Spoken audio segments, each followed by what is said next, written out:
নির্বাচনের জন্য দুটি সময়সীমা ঠিক করা হয়েছে। এই সময়সীমা পরিবর্তন হবে না বলে মন্তব্য করেছেন প্রধান উপদেষ্টা ডক্টর মোহাম্মদ ইউনূস। বৃহস্পতিবার ইন্টারন্যাশনাল ক্রাইসিস গ্রুপের প্রেসিডেন্ট ও প্রধান নির্বাহী কমফোর্ট ইরোর সঙ্গে বৈঠকে এসব কথা বলেন তিনি। প্রধান উপদেষ্টা বলেন, আওয়ামী লীগকে নিষিদ্ধ করার কোনো পরিকল্পনা নেই, তবে দলটির যারা মানবতাবিরোধী অপরাধের সঙ্গে জড়িত তাদের বিচার হবে। অন্যদিকে ঐক্যমত কমিশন রাজনৈতিক দলগুলোর সঙ্গে আলোচনা শুরু করেছে। এছাড়া জুলাই সনদ চূড়ান্ত ও স্বাক্ষর করার পরিকল্পনা রয়েছে বলেও জানান প্রধান উপদেষ্টা। আর বাংলাদেশের বিরুদ্ধে ভুল তথ্য প্রচারের বেশিরভাগই ভারতীয় মিডিয়া থেকে এসেছে বলে দুঃখ প্রকাশ করেন ডক্টর কমফোর্ট ইরো।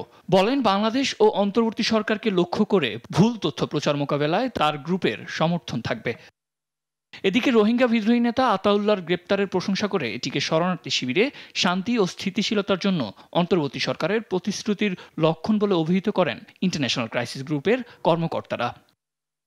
সাদ আহমেদ, দেশ টিভি, ঢাকা।